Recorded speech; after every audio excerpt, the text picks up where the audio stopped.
ഇസ്ലാമിക വിശ്വാസമനുസരിച്ച് ശുദ്ധി വിശ്വാസത്തിൻ്റെ പകുതിയാണ്. ശാരീരികമായ വെടിപ്പിനപ്പുറം വിശ്വാസിയുടെ മനസ്സിനെയും ആത്മാവിനെയും വൃത്തിയാക്കി നിർത്തുന്ന ഒന്നാണ് വുളൂ. നിസ്കാരം പോലുള്ള ചില ആരാധനാ കർമ്മങ്ങൾക്ക് വുളൂ നിർബന്ധമാണെന്ന് മാത്രമല്ല, നിസ്കാരമില്ലാത്ത സമയത്തും വുളൂയിലായിരിക്കുക എന്നത് പുണ്യകരമായ ഒരു ശീലമാണ്.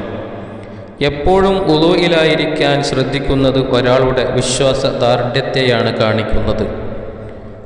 സത്യവിശ്വാസിയല്ലാതെ വുളൂ സൂക്ഷ്മതയോടെ നിലനിർത്തുകയില്ല എന്ന ഹദീസ് ഇതിലേക്ക് വിരൽ ചൂണ്ടുന്നു. മനസ്സിനെ അള്ളാഹുവിലേക്ക് അടുപ്പിക്കാനും അശ്രദ്ധയിൽ നിന്ന് മോചിപ്പിക്കാനും എപ്പോഴും വുളൂയിലായിരിക്കുന്നത് സഹായിക്കും. വുളൂ വിശ്വാസിയുടെ പരിചയമാണ്. പിശാചിൻ്റെ കുതന്ത്രങ്ങളിൽ നിന്നും ദുർമന്ത്രങ്ങളിൽ നിന്നും സംരക്ഷണം നൽകാൻ വുളൂഇന് സാധിക്കുന്നു. പ്രത്യേകിച്ച് ദേഷ്യം, അമിതമായ ഉത്കണ്ഠ എന്നിവ ഉണ്ടാകുമ്പോൾ വുളൂ ചെയ്യുന്നത് മനസ്സിന് ശാന്തത നൽകുമെന്ന് ആധുനിക മനഃശാസ്ത്രവും ശരിവെക്കുന്നു. വുളൂയിലായിരിക്കെ ഓരോ തവണ വെള്ളം മുഖത്തും കൈകാലുകളിലും സ്പർശിക്കുമ്പോഴും ആ അവയവങ്ങൾ വഴി ചെയ്തുപോയ ചെറിയ പാപങ്ങൾ അള്ളാഹു പുറത്തു നൽകുന്നു. വുളൂ ചെയ്തു ഉറങ്ങുന്നവൻ്റെയും ഇരിക്കുന്നവൻ്റെയും കൂടെ മലക്കുകളുടെ സാന്നിധ്യമുണ്ടാകുമെന്ന് ഹദീസുകൾ വ്യക്തമാക്കുന്നു. ആ വ്യക്തിക്ക് വേണ്ടി പാപമോചനം തേടി മലക്കുകൾ പ്രാർത്ഥിച്ചു കൊണ്ടിരിക്കും. കൂടാതെ വുളൂയിലായിരിക്കെ മരണപ്പെടുകയാണെങ്കിൽ അയാൾക്ക് ശുഹദാക്കളുടെ പദവി ലഭിക്കുമെന്നതും ഈ കർമ്മത്തിൻ്റെ മഹാത്മ്യം വിളിച്ചറിയിക്കുന്നു. നബി സല്ലല്ലാഹു അലൈഹി വസല്ലമ അനസ് റളിയല്ലാഹു അൻഹുവിനോട് പറഞ്ഞു, മകനെ, നിനക്ക് എപ്പോഴും വുളൂയിലായിരിക്കാൻ കഴിയുമെങ്കിൽ നീ അങ്ങനെ ചെയ്യുക. കാരണം വുളൂയിലായിരിക്കെ ഒരാളുടെ ആത്മാവിനെ മലക്കുൽ മൗത്ത് പിടിക്കുകയാണെങ്കിൽ അയാൾക്ക് ഷഹാദത്തിൻ്റെ പദവി ലഭിക്കും. മഹാരഥന്മാരായ പലരും പരമാവധി വുളൂയിലായിരിക്കാൻ ബദ്ധശ്രദ്ധ കാണിച്ചവരായിരുന്നു. ഒരിക്കൽ പ്രഭാത നിസ്കാരത്തിന് ശേഷം നബി സല്ലല്ലാഹു അലൈഹി വസല്ലം ബിലാൽ റളിയല്ലാഹു അൻഹുവിനോട് ചോദിച്ചു, ബിലാലേ, ഇസ്ലാമിൽ നിങ്ങൾ ചെയ്ത ഏറ്റവും പ്രതീക്ഷയുള്ള കാര്യമെന്താണ്? സ്വർഗത്തിൽ നിങ്ങളുടെ കാൽപെരുമാറ്റം ഞാൻ കേൾക്കുകയുണ്ടായി.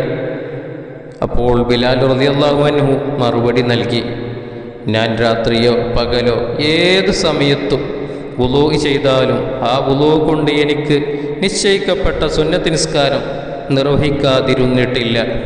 വുളൂ മുറിയുമ്പോഴെല്ലാം ഉടൻ വുളൂ ചെയ്യുകയും ശേഷം 2 റക്അത്ത് നിസ്കരിക്കുകയും ചെയ്യുന്ന ഈ ശീലമാണ് ബിലാൽ റളിയല്ലാഹു അൻഹുവിനെ ആ വലിയ പദവിക്ക് അർഹനാക്കിയത്. അഹ്മദ് ബിൻ ഹംബൽ റളിയല്ലാഹു അൻഹു തൻ്റെ ജീവിതത്തിലുടനീളം വുളൂവിൻ്റെ കാര്യത്തിൽ അതീവ ശ്രദ്ധാലുവായിരുന്നു. ക്രൂരമായ പീഡനങ്ങൾ ഏൽക്കേണ്ടി വന്ന ജയിൽവാസകാലത്തു പോലും അദ്ദേഹം വുളൂ ഇല്ലാതെ ഇരുന്നിട്ടില്ല. ശരീരത്തിൽ നിന്ന് രക്തമൊലിക്കുന്ന അവസ്ഥയിലും അദ്ദേഹം വുളൂ പുതുക്കാൻ ശ്രമിക്കുമായിരുന്നു. വുളൂ കേവലം വെള്ളം ഉപയോഗിച്ചുള്ള കഴുകലല്ല, മറിച്ച് അതൊരു ആരാധനയാണ്. വുളൂ മുറിയുമ്പോഴെല്ലാം വീണ്ടും വുളൂ ചെയ്യുക എന്നത് പ്രവാചകന്മാരുടെയും സജ്ജനങ്ങളുടെയും ചര്യയായിരുന്നു. ഇത് ശീലമാക്കുന്നതിലൂടെ ജീവിതത്തിൽ അനുഗ്രഹവും മനസ്സമാധാനവും കൈവരുന്നു. അള്ളാഹുവിൻ്റെ തൃപ്തി ആഗ്രഹിക്കുന്ന ഏതൊരു വിശ്വാസിയുടെയും ജീവിതത്തിൻ്റെ ഭാഗമായി മാറേണ്ട ഉത്തമമായ മാതൃകയാണിത്.